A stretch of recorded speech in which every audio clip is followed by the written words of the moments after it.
إن الحمد لله نحمده ونستعينه ونستغفره ونؤمن به ونتوكل عليه ونعوذ بالله من شرور أنفسنا ومن سيئات أعمالنا من يهده الله فلا مضل له ومن يضلل فلن تجد له وليا مرشدا وأشهد أن لا إله إلا الله وحده لا شريك له ولا ضد ولا ند ولا مثيل له ولا مثال له وأشهد أن سيدنا ومولانا ومعلمنا ومرشدنا ومخرجنا من الظلمات إلى النور محمدا عبده ورسوله أرسله الله بالحق بشيرا ونذيرا وداعيا إلى الله بإذنه وسراجا منيرا فقد بلغ الرسالة وأدى الأمانة ونصح الأمة وكشف الغمة فترك أمته على المحجة البيضاء ليلها كنهارها لا يزيغ عنها إلا هالك اللهم صل وسلم وبارك عليه وعلى آله وأصحابه وأزواجه وذرياته وأهل بيته أجمعين أما بعد فأعوذ بالله السميع العليم من الشيطان الرجيم بسم الله الرحمن الرحيم الحمد لله رب العالمين الرحمن الرحيم مالك يوم الدين إياك نعبد وإياك نستعين صدق الله العظيم رب اشرح لي صدري ويسر لي أمري واحلل عقدة من لساني يفقه قولي آمين يا رب العالمين۔ یہ سورہ فاتحہ ہے جو میں نے آپ کے سامنے ابھی تلاوت کی ہے، اور ہم اسے ہر نماز کی ہر رکعت میں پڑھتے ہیں، اور زمانہ بیت جاتا ہے، عمریں بیت جاتی ہیں ہماری۔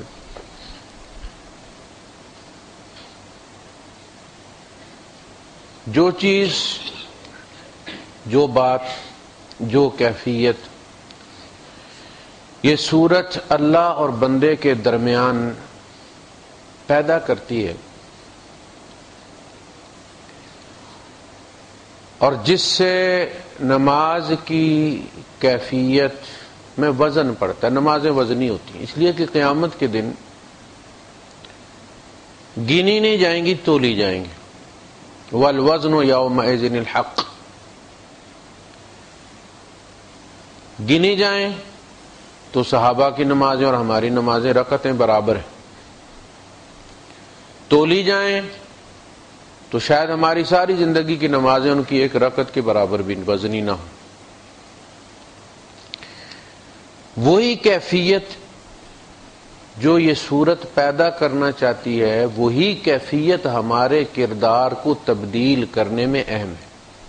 صرف الفاظ رٹنے سے کچھ نہیں ہوتا، ایک خاص کیفیت ہوتی ہے جس میں انسان کی شخصیت میلٹ ہوتی ہے، پگھلتا ہے، وہ بریک ہوتا ہے، اور پھر اس میں سے کھوٹ نکلتا ہے، وہ اپنے عیبوں پہ نظر کرتا ہے، وہ انہیں کھول کھول کے اللہ کے سامنے رکھتا ہے اور صاف کرواتا ہے۔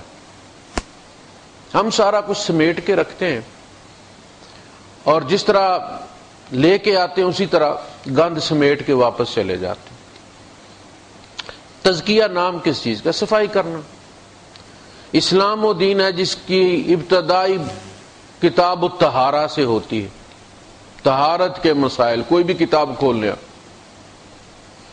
یہ طہارت جب بیرونی ہوتی ہے، جسمانی ہوتی ہے، فزیکل ہوتی ہے، تو یہ طہارت کہلاتی ہے۔ جسم کی صفائی طہارت کہلاتی ہے۔ روح کی صفائی اور وہ جو ہمارا اخلاق کی وجود ہے، اس اخلاق کی وجود کی صفائی تزکیہ کہلاتی ہے۔ سافٹ ویئر کی درستگی جو ہے وہ تزکیہ کہلاتی ہے، ہارڈ ویئر کی درستگی جو ہے وہ طہارت کہلاتی ہے۔ تو اس کی وجہ اللہ پاک نے قرآن حکیم میں یہ بیان کی ہے کہ قوموں کے عقائد میں جو بھی خرابی آئی ہے اس کا نقطہ ابتدا جو ہے وہ اللہ کی قدر نہ پہچاننا ہے، اللہ کی صفات کے معاملے میں بھٹک جانا ہے۔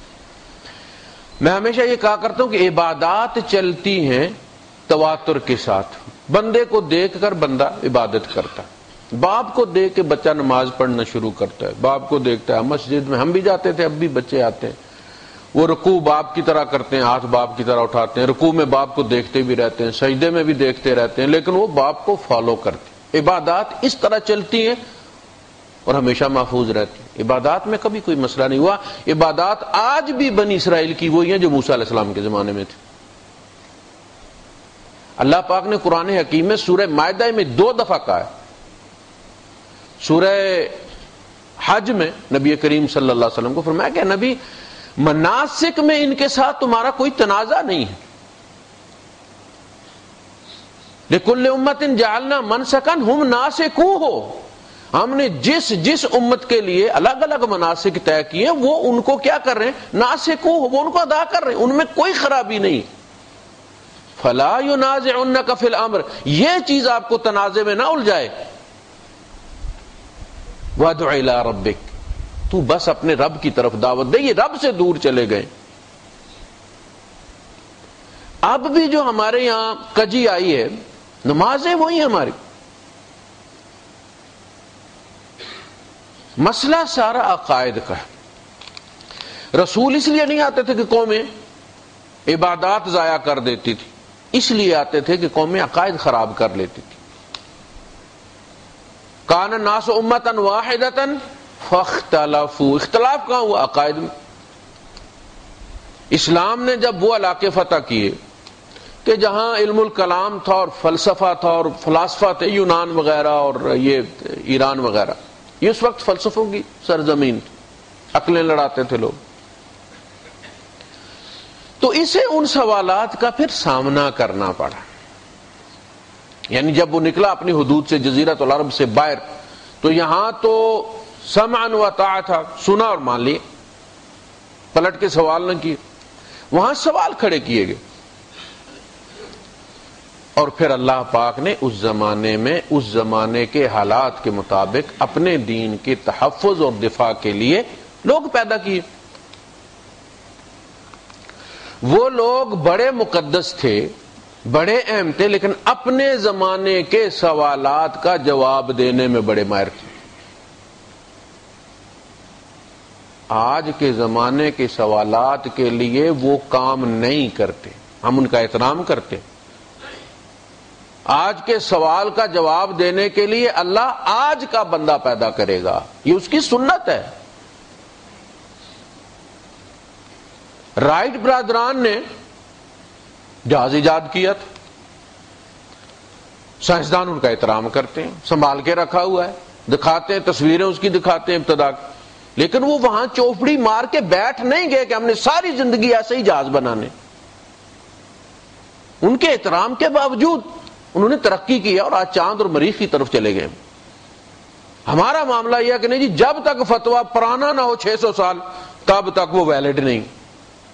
وہ ویلڈ تھا، یہاں تک کہ ہم دیکھتے بھی ہیں، پڑھتے بھی ہیں، اس بات سے ہمارے علماء جو ہیں انہیں تو سب سے زیادہ واقف ہونا چاہیے کہ امام کا علاقہ تبدیل ہوتا تھا تو فتویٰ تبدیل ہو جاتا تھا۔ امام شافعی رحمۃ اللہ علیہ کی 2 فقہ ہیں، فقہ قدیم اور فقہ جدید، پرانا فتویٰ، نیا فتویٰ۔ جب وہ عراق میں تھے، وہ ان کی امام یوسف کے پاس، تو وہ ان کی فقہ قدیم تھی۔ جب وہ مصر منتقل ہوئے تو ان کے فتوے بدلی ہو گئے، کیونکہ علاقہ بدلی ہو گیا، مسائل بدلی ہو گئے، عرف تبدیل ہو گیا۔ تو قوموں میں ہمیشہ کجی آتی ہے، فلسفوں کے ذریعے، وسوسوں کے ذریعے۔ بندہ جب مسائل سے دوچار ہوتا ہے تو سب سے پہلے کوشش کرتا ہے کہ پیسے لگے بغیر میرا مسئلہ جو ہے وہ حل ہو جائے۔ کوئی ایسا مکینک مل جائے بس ایسے ہاتھ مار کے کہ جاؤ بھائی صاحب کوئی پیسے نہیں، ٹھیک ہو گئی۔ لوگ کوشش کرتے ہیں کہ کوئی ایسی ہستی مل جائے جو فری میں ان کا کام کر دے. پہلے وہ اللہ پاک سے ہی دعا کرتے ہیں، ہر بندہ اللہ سے ہی دعا کرتا ہے، لیکن پھر اس پہ صبر نہیں کرتا. یہ بھی اللہ کا امتحان ہے. تو وہ چیک کرتا ہے. اس نے نبیوں سے سالوں کے حساب سے دعائیں کروائی ہیں کہ نہیں کروائی؟ جو حضرت زکریا علیہ السلام کو یحییٰ بڑھاپے میں دے سکتے تھے، جوانی میں نہیں دے سکتے تھے. کیوں تڑپاتے رہے؟ کانوا یدعوننا، چلتے پھرتے مانگتے رہتے تھے ہم سے، تاکہ پتہ چلے وہ سوالی ہے، وہ داتا نہیں ہے. ابراہیم علیہ السلام کو پہلے نہیں دے سکتے تھے، جوانی میں دے دیتے، 4 دن کھیل لیتے بچوں کے ساتھ. وہ 90 سال کی عمر میں بڑھاپے میں جا کے کیوں دیا؟ ابو الانبیاء، 8 نبی چھوڑ کے سارے نبی ان کی اولاد میں سے. اس لیے کہ لوگوں کو پتہ چلے کہ اللہ پاک نے اس معاملے میں اپنے اختیارات نہیں بانٹے. فسبحان الذی بیدہ ملکوت کل شیء. بندے صبر نہیں کرتے، وہ پھر کوشش کرتے ہیں کہ پیسے دے دلا کے کام ہو جائے. ہمارا یہی ہوتا نا، ویزا نہیں لگا، کوشش کی یار کوئی بندہ مل جائے کام کروا دے، پیسے جتنے مانگے گا دیں گے، ہے نا. پتر دے دے، پیر جتنے پیسے مانگے گا دے دے. بھائی اس نے نبیوں کو پتر دیے، مگریڑیاں رگڑوا کے دیے. آپ 4 نمازیں پڑھ لیتے تو اتنا احسان چڑھا دیتے ہیں اللہ پاک، آپ کہتے ہیں ادھر سے منہ سے نکلے اور ادھر سے پوری ہو جائے. پھر لوگ آتے ہیں کہتے ہیں جی مجھے تو میرے یہاں بھی نہیں ہوتی تھی، پھر مجھے فلاں نے تویز دیا تھا، فلاں نے میری بیوی کے منہ میں تھوکا تھا تو ہوا تھا. اس کی وجہ کہ اللہ پاک فرماتا ہے وما قدر اللہ حق قدرہ، تم نے اللہ کی قدر ہی نہیں کی جتنا اس کا حق بنتا تھا. والارض جميعا قبضته یوم القیامہ، زمینیں سارے پلانٹس اللہ کے قبضہ قدرت میں ہوں گے قیامت کے دن. ایسے والسماوات مطویات بیمینہ، اور آسمان سارے اس کے دائیں ہاتھ پر لپیٹے ہوئے ہوں گے. مادہ سارا اس کی مٹھی میں. اسی لیے جب انبیاء کی طبعی عمر ڈھل گئی، اسباب نے جواب دے دیا، میڈیکل نے کہا کہ اب بچہ نہیں ہو سکتا، اللہ نے فرمایا اب دوں گا میں، تاکہ تمہیں پتہ چلے کہ تم پینک میں مبتلا نہ ہو جایا کرو کہ اسباب سارے ختم ہو رہے ہیں، اللہ کیسے کرے گا؟ او بھائی اللہ اسباب پیدا کرے گا. ہم جب دعا کرتے ہیں تو پہلے اسباب کو رکھتے ہیں کہ اللہ سے ہو بھی سکے گا کہ نہیں، کاغذ بھی پورے ہیں کہ نہیں، وسائل بھی پورے ہیں کہ نہیں. جو تیرے بس میں تو پورے کر، باقی اللہ پیدا کر لے گا. وہ اسباب کا بھی خالق ہے جس طرح ہمارا خالق ہے. جان بوجھ کے لیٹ کیا، جب انبیاء کو خود بھی تعجب ہوا کہ کیسے ہوگا، کہا ایسے ہی ہوگا، میں ایسے ہی کرتا ہوں. مریم نے کہا کیسے ہوگا، کہا کذالک، کسی طرح ہوگا. قال ربک، تیرے رب نے کہا. جب حضرت زکریا علیہ السلام نے دعا مانگی، حضرت مریم نے کہا نا، پوچھا مریم یہ پھل کہاں سے آتے ہیں؟ قالت ہوا من عند اللہ، اللہ کے یہاں سے آتے. انہوں نے سوچا یہ پھلوں کا تو موسم ہی کوئی نہیں. اس زمانے میں تو آپ کو پتہ نا کولڈ سٹوریج ہوتے ہی نہیں تھے. انہوں نے کہا کہ اللہ کے یہاں موسم کوئی نہیں ہوتا. خالو جی، یہ خالو لگتے تھے حضرت مریم کے، کہا خالو جی اللہ کے یہاں موسم کوئی نہیں ہوتا. اندر سے نکلیا مالک، پھر موسم تو میرا بھی ڈھل گیا، مجھے بھی پھل دے دے. پھر ہنالک دعا زکریا ربہ، ایٹ دس پوائنٹ، اس کیفیت میں زکریا کے منہ سے پکار نکلی ہے، قال رب ہب لی من لدنک ذریۃ طیبہ. پھر ایک چینٹا ادھر بھی دے دے اپنی رحمت کا. فنادته الملائکۃ وهو قائم یصلی فی المحراب، ادھر سے نکلی ہے ادھر سے قبول ہوئی ہے، نماز میں ابھی کھڑے ہیں اور فرشتوں نے گھیر لیا آ کے مبارکباد دینے کے لیے. فنادته الملائکۃ وهو قائم یصلی فی المحراب ان اللہ یبشرک بیحییٰ، نام بھی رکھ کے بھیجا، نام بھی رکھ کے بھیجا ہے۔ سلام پھیرا ہے، کہا قال رب انا یکون لی ولد، اللہ کیسے ہوگا، مجھے جوان بنایا جائے گا نئے سرے سے، بیوی بھی جوان ہوگی، پھر ہوگا؟ کہا کذالک، نہیں اسی طرح بڑھاپے میں ہوگا۔ فاستجبنا له ووهبنا له يحيى واصلحنا له زوجه، اور اس کی بیوی کا ہم نے کیا کر دیا؟ تسلیہ کر دیا۔ پتہ ہے نا عربی ملک میں رہتے ہیں تسلیہ کرواتے ہیں، مینٹیننس، جو کمی ٹائم اینڈ سپیس نے کر دی تھی ہم نے ٹھیک کر دی، کون نہیں کہنا ہے نا۔ تو ہم نے اللہ کی قدر اور قدرت کا اندازہ نہیں لگایا، اس لیے ہم آگے پیچھے دھکے کھاتے پھرتے۔ اگر ہمیں اس کی قدر اور قدرت پر ایمان اور یقین ہو تو ٹائم میٹر نہیں کرتا، وہ جب چاہتا ہے۔ اچھا ہوتا یہ ہے کہ اس قسم کے معاملات میں جب بندہ 2-4 سال مانگ کے تو پھر کسی کے کہنے سے کہیں منہ کالا کرنے چلا جاتا ہے تو اللہ دے بھی دیتا ہے۔ دیکھیں امتحان، دیکھیں آپ، بڑا سخت امتحان ہے یہ، عقائد کی دنیا کا امتحان سب سے سخت امتحان ہے۔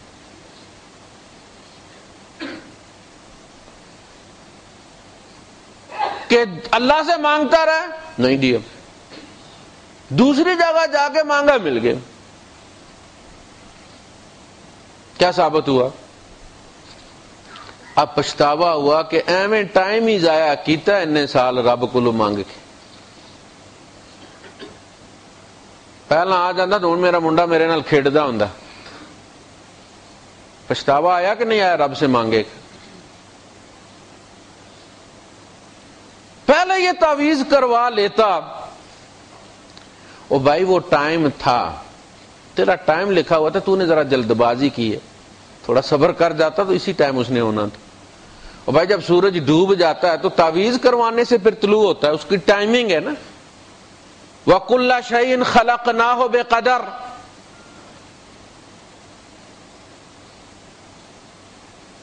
تعویذ کرو تو چاند 26ویں دن نکل آتا ہے عید کا۔ ہر چیز کا اللہ نے ایک ٹائم رکھا۔ حضرت علی رضی اللہ تعالیٰ عنہ سے فرماتے ہیں وہ ایک سفر میں تھے تو انہوں نے عصر کی نماز تھی، نماز جا رہی تھی تو انہوں نے جھٹ سے نماز پڑھنے کے لیے، تو ایک بندہ پاس سے گزر رہا تھا، اس کو انہوں نے کہا کہ یار میرا گھوڑا پکڑ لو ذرا تو میں نماز پڑھ لوں، ٹائم جا رہا۔ اس نے کہا جی پڑھیں آپ۔ انہوں نے جو ہی نیت کی اس نے ان کے گھوڑے کی لگام اتاری اور گھوڑا چھوڑ کے چلا گیا۔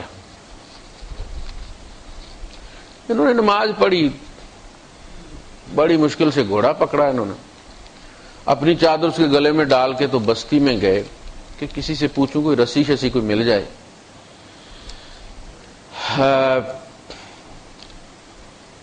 پوچھا کسی آدمی سے، انہوں نے کہا جی میرے پاس تو نہیں ہے، لیکن آپ یہ گاؤں کے باہر نکلیں گے کہ ایک میدان ہے تو وہاں پہ کچھ لوگ اپنی ایکسٹرا جو ضرورت کی چیزیں ہوتی ہیں وہاں لا کے بیچنے کے لیے رکھ دیتے ہیں، جیسے ہمارے یہاں یوزڈ فرنیچر والا ایریا سب کو پتہ ہے۔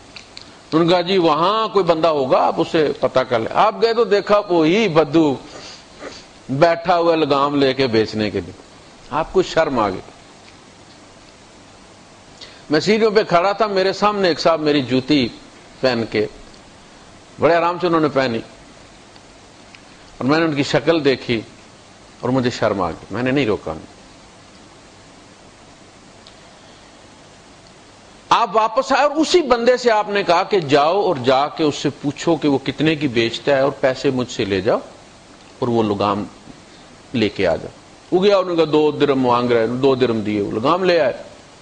آپ نے اس بندے سے کہا کہ دیکھو انسان جلد بازی سے اپنا حلال رزق حرام کر لیتا ہے۔ میں نے جب اس کو گھوڑا پکڑایا تھا تو میری نیت یہی تھی کہ میں نماز پڑھ کے اسے 2 درہم دوں گا، میں اس کا ٹائم لے رہا ہوں۔ اس نے جلد بازی کی، ملے اسے وہی 2 درہم، اگر اب حرام کر کے ملے اسے۔ تو کجی جو آتی ہے وہ عقائد میں آتی ہے، عبادات میں نہیں آتی، اس لیے کہ عبادات جو ہے وہ تسلسل میں ہوتی ہیں، اس میں کوئی ایسا وقفہ نہیں آتا کہ جس میں یہ کہا جائے کہ جی لوگ بھول گئے 5 وقت پڑھتے ہیں نماز، کبھی ایسا نہیں ہوا کہ 10-20 سال نماز غائب رہی اور اس کے بعد لوگوں نے کتابوں سے دیکھ دیکھ کے پھر نماز پڑھنا سیکھا، ایسا نہیں، کبھی ایسا نہیں ہو، سلسلہ چلتا رہا۔ عقائد میں خرابی آئی، اور عقائد میں خرابی سب سے پہلے اللہ سے تعلق میں آتی ہے۔ جب کسی سے تعلق نہ ہو تو پھر اس کے صفات کے ساتھ آپ کا رابطہ کٹ جاتا ہے۔ انبیاء جب تشریف لاتے ہیں تو ان کا سارا زور اس بات پر ہوتا ہے کہ لوگوں کا رخ اللہ کی طرف کر دے، اپنی طرف نہیں، اللہ کی طرف کر دے۔ میں بنی اسرائیل کی کھوئی ہوئی بھیڑوں کی طرف آیا ہوں جو اپنے چرواہے سے منہ موڑ کے چلی گئی۔ نبی کریم صلی اللہ علیہ وسلم نے ہر جگہ صحابہ کا رخ اللہ کی طرف کرنے کی کوشش کی۔ نمک مانگو تو رب سے مانگو، جوتے کا تسمہ مانگو تو رب سے مانگو، کسی سے سوال مت کرو، مجھ سے بیعت کرو کہ اگر تمہیں کوئی حاجت ہوئی تو اپنے رب سے مانگو گے۔ صحابہ کا یہ حال تھا کہ اگر اونٹ سے کوڑا ان کے ہاتھ سے گر جاتا تو وہ اونٹ کو بٹھاتے، خود اسے اٹھاتے اور سوال نہ کرتے کسی سے، کہ ہم نے بیعت کی ہے نبی سے کہ سوال نہیں کریں گے۔ آپ نے فرمایا جب رب سے مانگو تو بے یقینی میں مت مانگو، نمک کی ڈلی اور کسی ملک کا تخت اللہ کے لیے ایک جیسے، یعنی یہ مت سوچو کہ اتنی بڑی چیز بس تھوڑی سی مانگو کہ ناراض نہ ہو جائے گا، نہیں، رب سے کھلے ڈلے دل کے ساتھ مانگو، جو چاہو مانگو۔ فرمایا ما کان لبشر ان یؤتیہ اللہ الکتاب والحکم والنبوۃ ثم یقول للناس کونوا عبادا لی، یہ کسی بندے کے لیے جائز نہیں ہے، اس کے شایان شان نہیں ہے کہ اللہ اسے کتاب و حکمت اور نبوت عطا کرے اور وہ لوگوں سے کہے کہ اللہ کو چھوڑ کے میرے بندے بن جاؤ، عبد الرسول بن جاؤ، نہیں، عبداللہ بن جاؤ۔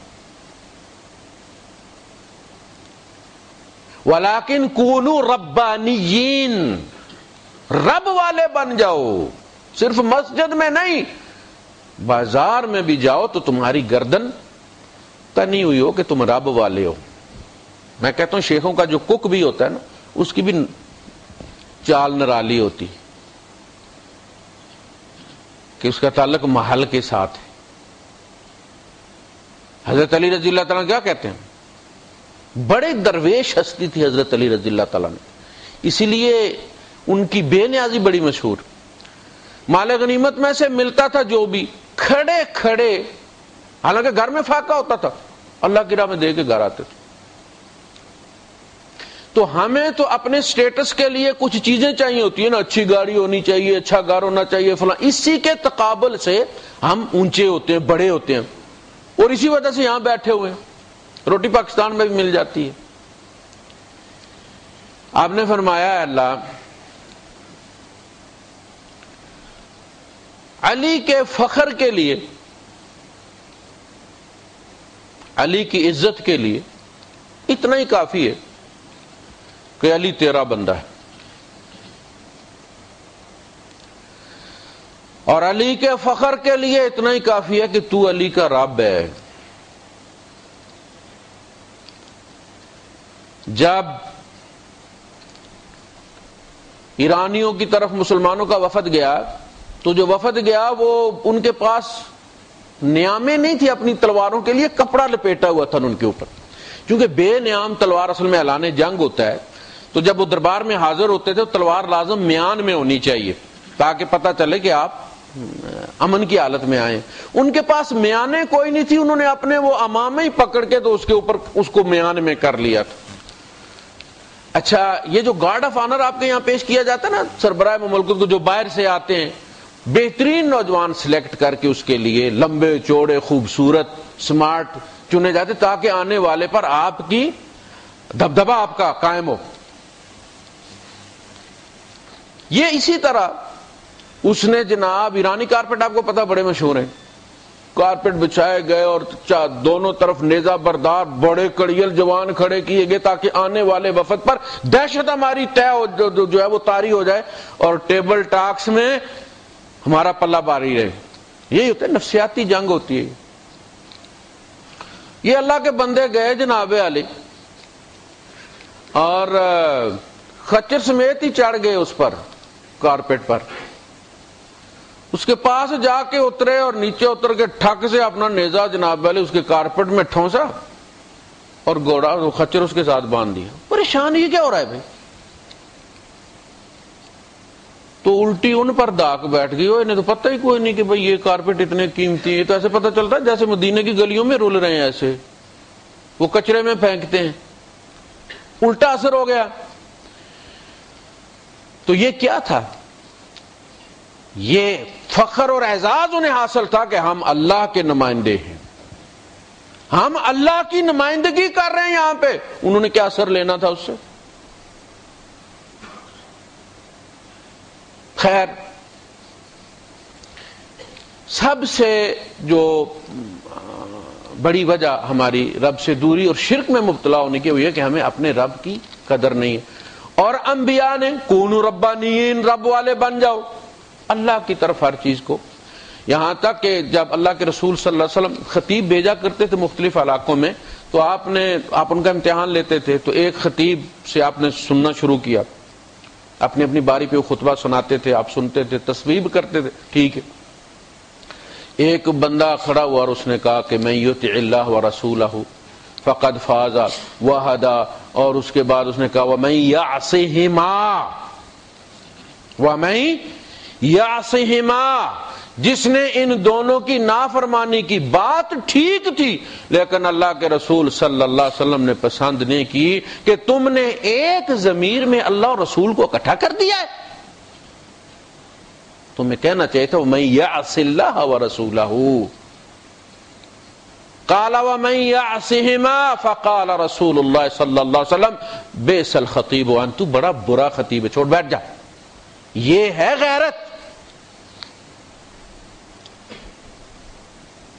کہ مجھے اللہ کے برابر مت کرو، ایک ضمیر میں داخل مت کرو، مجھے الگ رکھو اللہ سے. اللہ اللہ ہے. سب سے جو پہلا ہمارے ہاں مسئلہ بنتا ہے وہ اللہ سے دوری ہے، اللہ کی قدر نہ کرنا ہے. نبی کریم صلی اللہ علیہ وسلم کی مختلف دعاؤں کا نچوڑ ہے جس میں آپ کو بتاتا ہوں کہ اللہ کے رسول صلی اللہ علیہ وسلم نے کس طرح اپنے رب کی شان بیان کی ہے اور بندوں کو کس طرح اس طرف متوجہ کی ہے.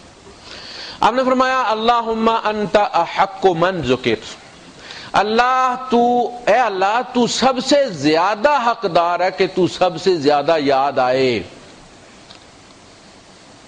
تیرے سب سے زیادہ تذکرے کیے جائیں، تیرا سب سے زیادہ ذکر. ایک ذکر وہ تسبیح چلتی ہے اور صاحب لگایا جاتا ہے سبحان اللہ کا بدلے اتنی کھجوریں جنت میں لگ گئی ہیں. یہ وہ والی نہیں، یہ وہ والی نہیں ہے، یہ وہ ذکر نہیں ہے. یہ وہ ذکر ہے. یاد کوئی کب آتا ہے؟ جب آپ اس کی نشانی دیکھتے ہیں، اور جس کی نشانیاں آپ کے اندر باہر اور آپ کے ارد گرد اور زمین و آسمان میں پھیلی ہوئی ہیں.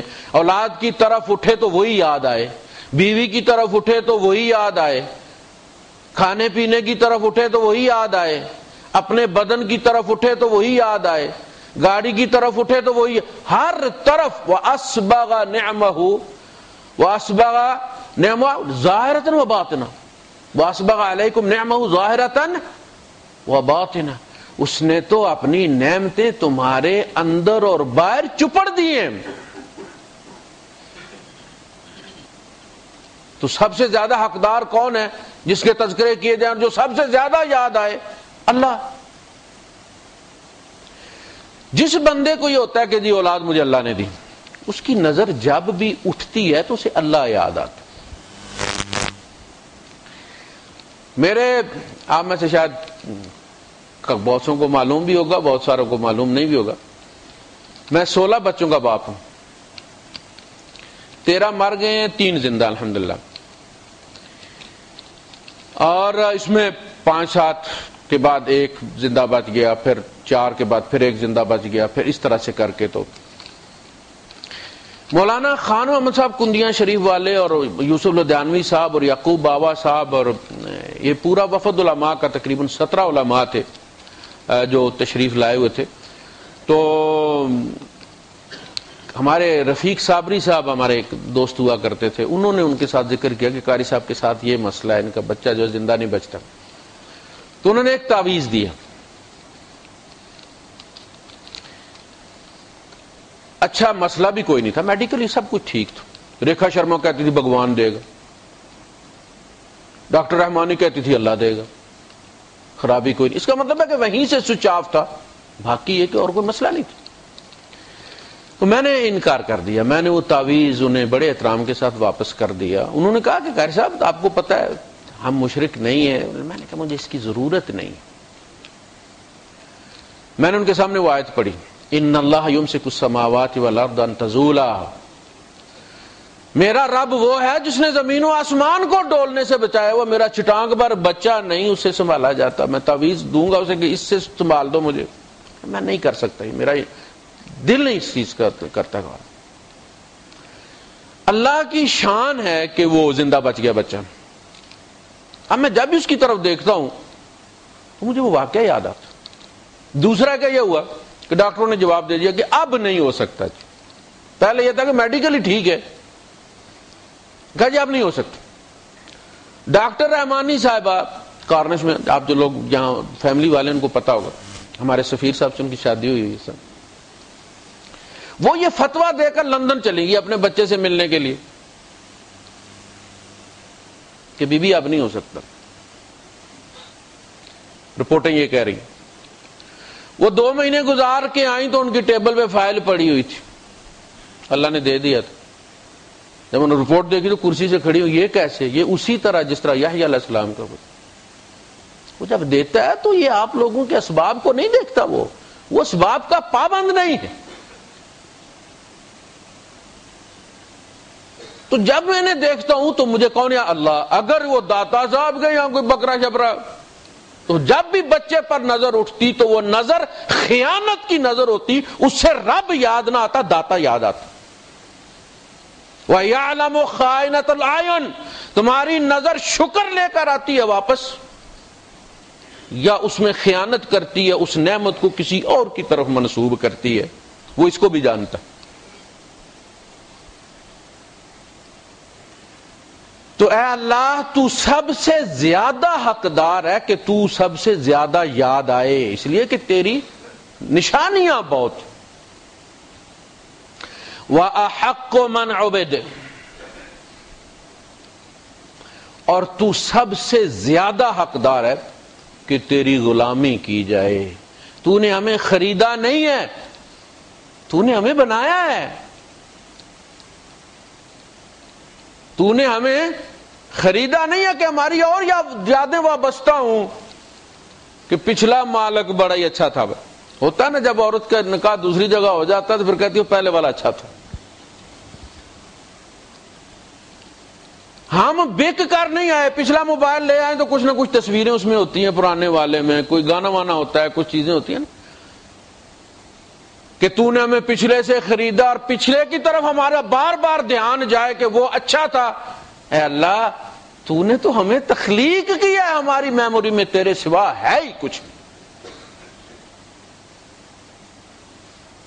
تو سب سے زیادہ حقدار ہے کہ تیری غلامی کی جائے.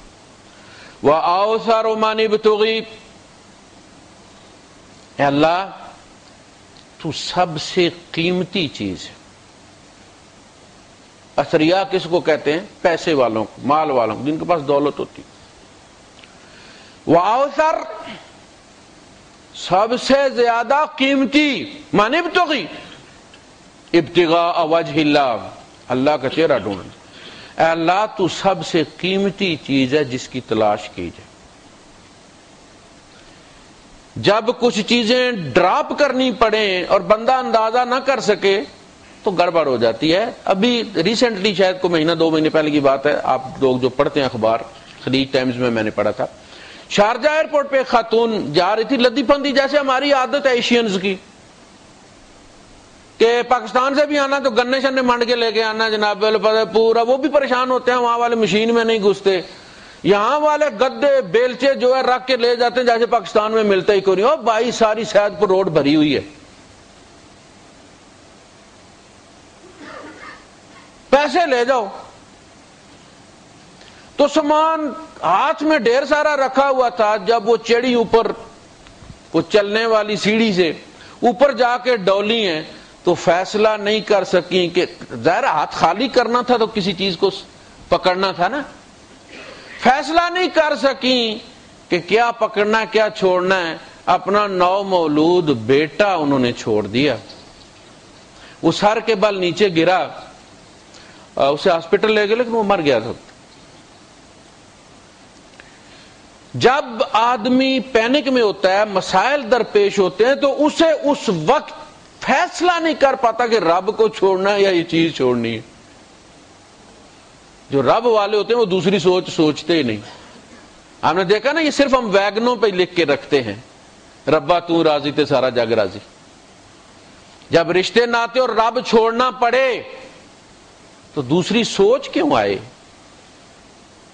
ابو عبیدہ بن الجراح رضی اللہ تعالیٰ عنہ نے جب تلوار اپنے باپ پر اٹھائی ہوگی تو کلک کلک کلک کر کے کلپ لگے ہوں گے کہ نہیں لگے ہوں گے؟ جب باپ نے کندھوں پہ اٹھایا ہوا تھا، باپ ساتھ لے کے جاتا تھا، باپ خود پیاسا رہ کے پانی پلاتا تھا، یہ ساری چیزیں یاد آئی ہوں گی کہ نہیں آئی ہوں گی؟ چلا دی نا، اس لیے عشرہ مبشرہ میں سے تھا۔ آپ نے فرمایا ہر امت میں ایک امین ہوتا ہے، میری امت کا امین ابو عبیدہ بن الجراح ہے۔ اسی لیے جب الیکشن خلافت کا ہوا تھا تو ان کو الیکشن کمشنر بنایا گیا تھا۔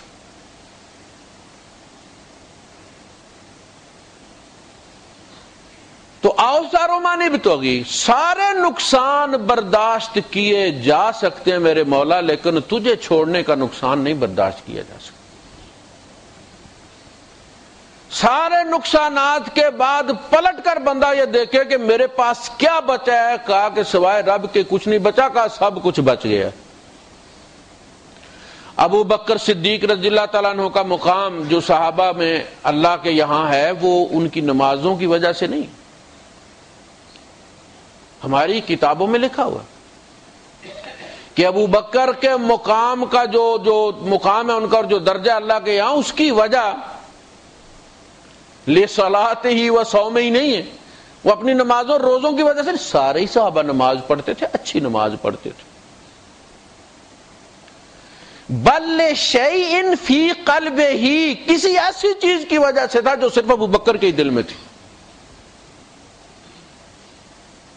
وہ ابو بکر ایک رات واپس آ رہے تھے کسی غزوے سے، تو ریت پہ لیٹے ہوئے تھے، آسمان ستاروں سے بھرا ہوا تھا۔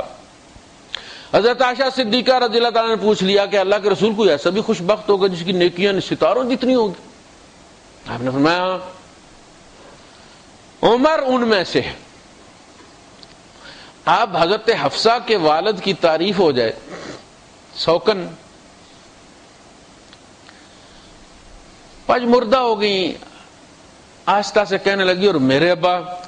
آپ نے فرمایا عائشہ عمر کی ساری زندگی کی نیکیاں تیرے ابا کی ایک رات کے برابر نہیں ہے جو غار حرا میں، غار ثور میں اس نے میرے ساتھ گزاری۔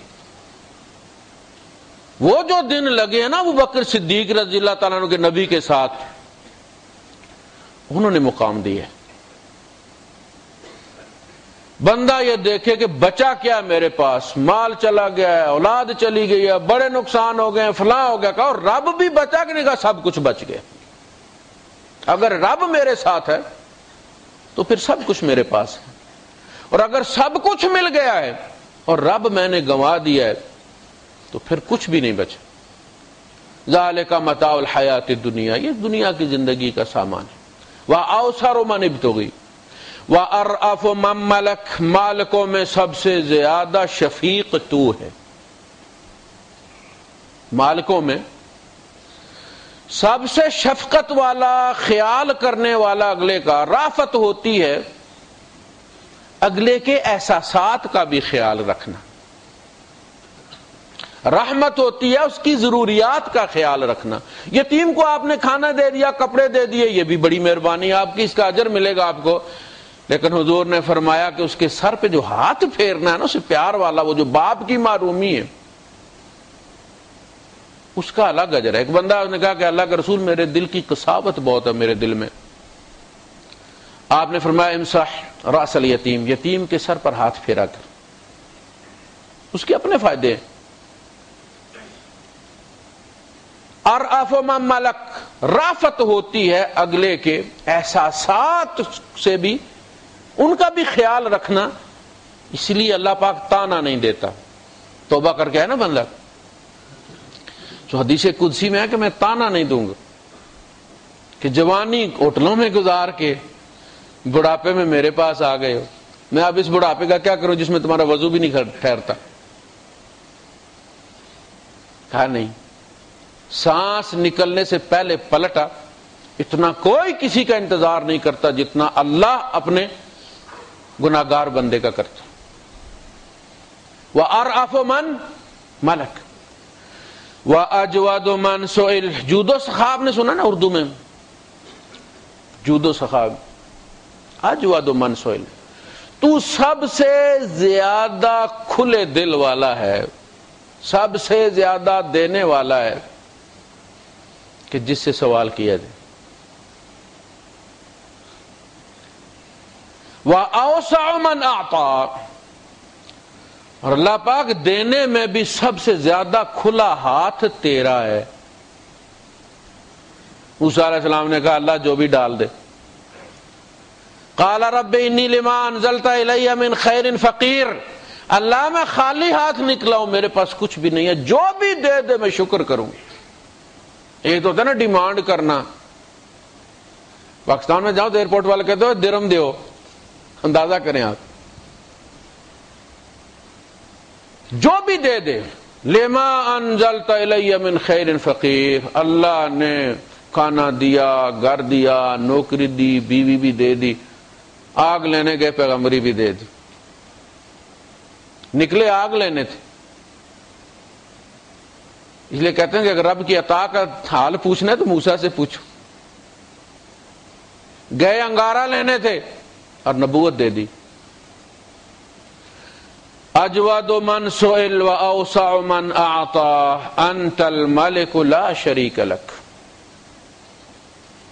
تو وہ بادشاہ ہے جس کی بادشاہی میں کوئی شریک نہیں، اکیلے ہی فیصلہ کرتا، دینا دے دو، اور اس معاملے میں وہ بڑا ہی باحمیت ہے، غیور ہے،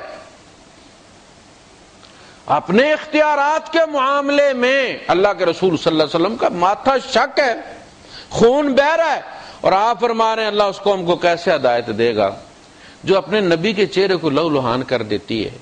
اللہ نے فرمایا لیس لک من الامر شیء، اے نبی اس معاملے میں آپ کا کوئی دخل نہیں ہے۔ لیس لک من الامر شیء او یتوب علیہم او یعذبہم، چاہے تو ان کی توبہ قبول کرے چاہے تو انہیں عذاب دے، آپ اس میں مداخلت نہیں کر سکتے، اس نے اپنے ہاتھ میں رکھا ہے۔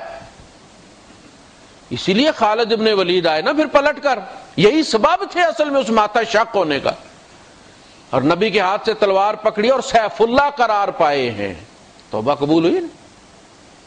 اپنے اختیارات کے معاملے میں اللہ پاک بڑا غیور ہے، اس میں خیانت کو وہ روحانی زنا قرار دیتا ہے۔ مانگو مجھ سے، قال ربکم ادعونی وَإِذَا سَأَلَكَ عِبَادِي عَنِّي فَإِنِّي قریب، تجھ سے پوچھیں تو کیوں پوچھیں، میرے پاس آئیں، میں سب سے زیادہ قریب ہوں۔ جب میرے بندے آپ سے میرے بارے میں سوال کریں فَإِنِّي قریب، سب سے قریب میں ہوں۔ مجھ سے مانگو، میں کیسے ارینج کرتا ہوں، یہ میرا درد سر ہے، کس سے کرواتا ہوں یہ میرا درد سر ہے، تم جگہ جگہ دھکے مت کھاؤ، تمہیں مجھ سے مانگنا، میں کس سے کرواتا ہوں، میں چاہوں تو موسیٰ کے شک میں سینکڑوں بچے قتل کر دینے والے فرعون کے گھر میں لا کے موسیٰ کو پال اسے پال، مار کے دکھا، پالا کہ نہیں پالا؟ سامنے دریا ہے، پیچھے فرعون ہے، بعد میں وہ ببلیاں مارتا پھرتا کہ جناب میں پکڑ لیتا نا، میرے ہتھے چڑھ جاتا نا تو میں یہ کر دیتا۔ موسیٰ پکڑا دیا، سامنے دریا ہے، پیچھے فرعون ہے، کالا مار کے دکھا۔ قال اصحاب موسیٰ انا لمدرکون، موسیٰ کے ساتھی کہنے لگے مارے گئے، پکڑے گئے۔ سامنے دریا، بھاگ نہیں سکتے، پیچھے 6 لاکھ کا لشکر کھڑا ہے، کدھر جائیں؟ قال کلا، موسیٰ علیہ السلام نے کہا ایسا ہو ہی نہیں سکتا، پکڑ ہی نہیں سکتا۔ بھئی کیوں؟ قال ان معی ربی، میرے ساتھ میرا رب ہے۔ یہ جو یقین ہے نا میرے ساتھ میرا رب ہے، پہلے یہ بھی جائزہ لینا چاہیے کہ رب ہے بھی ہے کہ نہیں، چھوڑا ہے کہیں۔ ہوتا ہے نا کئی بندہ چیز نکالتا ہے جیب سے، جناب پیسے وہاں گرا دیتا ہے۔ ہم اسباب کی اس دنیا میں پتہ نہیں رب کہاں گرا دیتے۔ وہ جو کسی نے کہا نا کہ چلتے چلتے تھک کر پوچھا دل سے پاؤں کے چھالوں نے، چلتے چلتے تھک کر پوچھا دل سے پاؤں کے چھالوں نے، بستی کتنے دور بسا لی دل میں بسنے والوں نے۔ اسے تو تیرے دل میں ہونا چاہیے تھا نا، کہاں چھوڑ آئے ہو؟ وہ بڑا بلالہ بندہ ہوتا ہے دوسرے دن جس کی چابی گر جائے۔ لوگ چابی وہاں رکھتے ہیں جہاں گرے نہ، گاڑی چابی سے لاک کرتے ہیں تاکہ اندر نہ رہ جائے۔ رب ہمارے سارے معاملات کی ماسٹر کی ہے، سارے مسائل وہی، انہ ہوا اغنا و اقنا، وہی امیر بناتا ہے وہی غریب بناتا ہے، وانہ ہوا اضحک و ابکا، وہی رلاتا بھی ہے ہنساتا بھی ہے، وانہ ہوا امات و احیا، وہی ہمیں زندگی بھی دیتا ہے موت بھی دیتا ہے، ہر لمحے ہمارے سیلز مر بھی رہے، لمحہ لمحہ زندگی اور موت کا کھیل جاری ہے۔ ہم سمجھتے بس ایک دفعہ اس نے پیدا کر دیا ہے۔ انت الملک لا شریک لک، تجھے کسی اور کی منظوری کی ضرورت نہیں۔ مزے کی بات یہ ہے بس رب کو راضی کر لو۔ ایسا نہیں کہتا کہ بس مدیر کہتا واللہ انا ما عندي مشکلہ، بس وہ نہیں مان رہا۔ رب مان جائے پھر کوئی اور اس کا رستہ نہیں روک سکتا۔ ما یفتح اللہ للناس من رحمت فلا ممسک لها، رب جب اپنی رحمت اپنے بندوں کے لیے کھول دے تو کوئی مائی کا لال اس کو پکڑنے والا نہیں ہے۔ فلاں نے بندش کر دیا، فلاں نے بندش کر دیا، میں نے کہا جس نے بندش کر دیا پھر اس کو خدا بنا لو۔ اور جو تیرے رب سے زیادہ طاقتور ہے، کمزور کو لوگ کفیل نہیں بناتے، تو نے رب کیسے بنایا ہوا اس کو؟ ہم تو اس لیے اس پر ایمان لائے ہیں کہ وہ سب سے زیادہ طاقتور ہے، سب سے زیادہ بارسوخ ہے، سب سے زیادہ با اثر ہے، جو چاہتا ہے کرتا ہے، اور جو کرتا ہے اس پر اسے پوچھا نہیں جا سکتا۔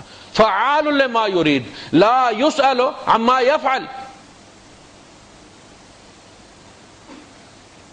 تو وہ کسی سے پوچھتا نہیں۔ انت الملک لا شریک لک والفرد لا ند لک، تو وہ اکیلا ہے جس کا ند کوئی نہیں۔ ند کا مطلب یہ ہوتا ہے کہ چیز تو آپ کی ہے لیکن آپ نے بنوائی مختلف جگہوں سے۔ اے سی ہے او جرنل کا، کہا جی وہ کمپریسر اس کا ملیشیا والے بناتے ہیں، فلاں پرزا جاپان والے بناتے ہیں، فلاں جرمنی والے بناتے ہیں۔ انسان کے ایک مسام کے اندر جو باریک سا بال ہوتا ہے، اللہ پاک نے بڑی پیاری مثال دی ہے۔ کھجور کی گٹلی ہوتی ہے، اس کی 3 جگہیں ہوتی ہیں۔ ایک جو اس کی لمبائی میں کٹائی ہوتی ہے نا اس کی گٹلی میں، وہاں ایک فتیل ہوتی ہے۔ فتیل آپ کو پتہ نا کس کو کہتے ہیں؟ وہ جو آپ کہیں آگ لگاتے ہیں تو بار شری کا ہوتا ہے نا وہ دھاگا سا، وہ فتیل ہوتی ہے۔ شمع کے بعد جو دھاگا لگا ہوتا ہے وہ فتیل ہوتی ہے۔ کھجور کی اس کے اندر ایک فتیل ہوتی ہے، کھول کے دیکھیے گا کبھی، وہ فتیل ہو گئی۔ تو اللہ پاک نے فرمایا ولا یظلمون فتیلا، اس فتیل کو بھی اللہ نے مینشن کیا. ولا یظلمون نقیرا، نقیر کہتے ہیں آپ کھجور کی گٹلی کو دیکھیں، اس کی جو کٹی ہوئی سائڈ کے اپوزٹ ہے وہاں درمیان میں ایک اس کی ناف کی طرح ایک نشان ہوتا ہے تل کے برابر، وہ نقیر ہے، جس کو ہمارے یہاں ترجمہ میں لکھا جاتا ہے تل کے برابر بھی، کسی پر ظلم نہیں کرتا. اور وہ یہ دو چیزیں ہوگی کھجور کی گٹلی کے ساتھ جو عربوں کے روز استعمال میں ہوتی تھی. وَلَا يَمْلِكُونَ مِنْ قِطْمِيرٍ، قطمیر گٹلی کے اوپر ایک باریک سی جھلی ہوتی ہے، اسی گٹلی کے اوپر وہ قطمیر ہے.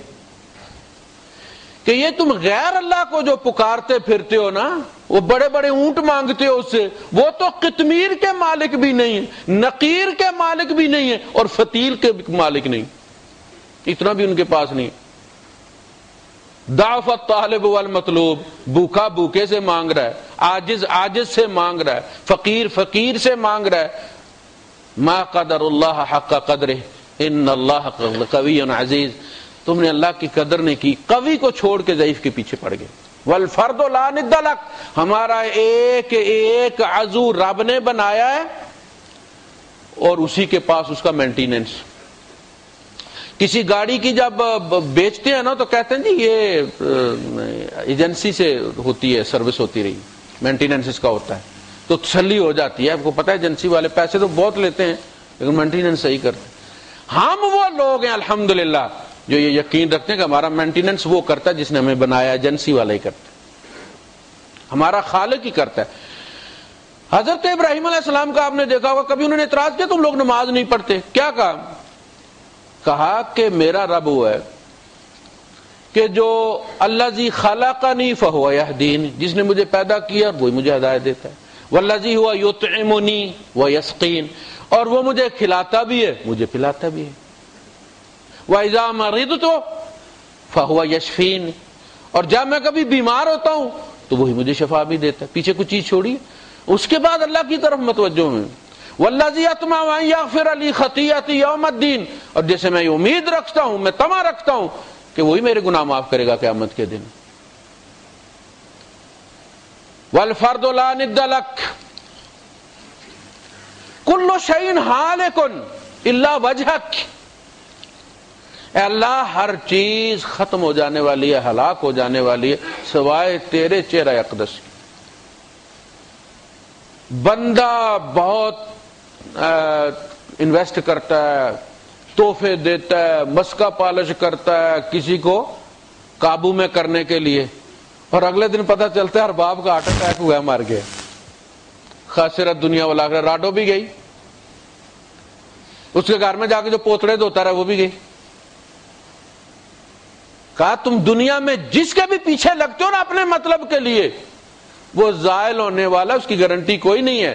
حضور کو فرمایا وَتَوَكَّلْ عَلَى الْحَيِّ الَّذِي لَا يَمُوتُ، اے نبی توکل اس پر کر جس نے ہمیشہ زندہ رہنا، کبھی مرے گا نہیں. جس پہ بھی بھروسہ کرو گے اس نے چھوڑ کے تمہیں چلے جانا ہے. كُلُّ شَيْءٍ هَالِكٌ إِلَّا وَجْهَكَ لَن تُطَاعَ إِلَّا بِإِذْنِكَ، اطاعت تیرے اذن کے بغیر نہیں ہوتی. اذن دے گا تو اطاعت ہوگی نا. اس نے کہا اقیم الصلاۃ، تو ہم پڑھتے ہیں نا تو اطاعت ہوگی. وَلَن تُعْصَى إِلَّا بِعِلْمِكَ، کوئی نافرمانی تیرے علم کے بغیر نہیں ہو سکتی کہ اللہ کو پتہ ہی نہیں چلا اور ہم نے گناہ کر لیا اب ریکارڈ میں نہیں ہوگا، ایسا ممکن نہیں. وَلَن تُعْصَى إِلَّا بِعِلْمِكَ تُطَاعُ فَتَشْكُرُ، یہ تیری شان ہے کہ تیری اطاعت کی جائے تو تو قدر کرتا ہے، ورنہ تو بے نیاز. ہماری عبادات اس کی ضرورت نہیں ہے، ہماری ضرورت ہے. بچے کو آپ کہتے دودھ پیو، اس کی ضرورت ہے. اب وہ دودھ پینے کے بعد کہے کہ میں نے ابا کا حکم مانا ہے، دودھ پیا ہے، کہ کٹو پیسے. بھائی کیوں؟ دودھ نہیں پیا، آپ نے کہا تھا دودھ پیو. بندہ نماز پڑھ کے کٹو بھائی پیسے، جنت کٹو. وما خلقت الجن والانس الا لیعبدون، میں نے تمہیں پیدا ہی غلامی کے لیے کیا تھا، یہ تو تمہارا فرض تھا، یہ تو غایت تخلیق تھی۔ جنت تو میری رحمت ہے، جس سے میں خوش ہوں گا اسے بہت کچھ دوں گا۔ جب تم سوال کر کے لوگے اپنی نمازوں کے عوض، تو پھر وہ کوالٹی چیک کرے گا، فرشتوں سے کہا کہ ذرا پروجیکٹر پہ لگاؤ اس کی نماز۔ اب جب جناب آپ سجدے میں ہوں اور پاکستانی سبزی والی دکان پہ سبزی خرید رہے ہوں، ادھر کریلوں کا بھاؤ چل رہا ہو، وہ نماز ہے؟ سجدہ تو کریلوں کو ہو رہا ہے۔ جب تم عوض مانگو گے تو وہ کوالٹی چیک کرے گا، ہدیہ دو گے تو پھر وہ احسان مانے گا، قدر کرے گا تمہاری، پھر تمہیں رسوا نہیں کرے گا۔ یہ ہے مسئلہ کہ جو بھی ٹوٹی پھوٹی کرتے ہو گلٹی کانشیس کے ساتھ کرو، احساس ندامت کے ساتھ کرو کہ مالک جو تیرا حق تھا وہ ادا نہیں کر سکے، یہ وہ نماز نہیں ہے۔ یہ تو اگر ایک صاحب تھے جاننے والے، جج صاحب تھے، تو ان کے لیے تحفہ لینا تھا تو گھڑی خریدنی تھی، تو ظاہر ہے جج صاحب تھے تو پھر ان کے سٹینڈرڈ کی لینی تھی چیز، تو اب ان کے لیے اگر تو 35 درہم کی کاسیو بندہ لے کے بھیج دے تو پیسے تو لگے ہی ہیں وہ بھی، لیکن ان کی انسلٹ ہو جائے گی نا۔ بات کی سمجھ لگی کہ نہیں لگی؟ رب کی شان کے ساتھ اس نماز کو اب ناپو، یہ اس کی جو ہم پڑھتے ہیں خیالوں کی دنیا میں کھوئے ہوئے، یہ اس کی عبادت ہے یا اس کی انسلٹ ہے؟ وآخر دعوانا الحمدللہ۔ انشاءاللہ اگلے جمعے کو بھی یہ موضوع چلے گا۔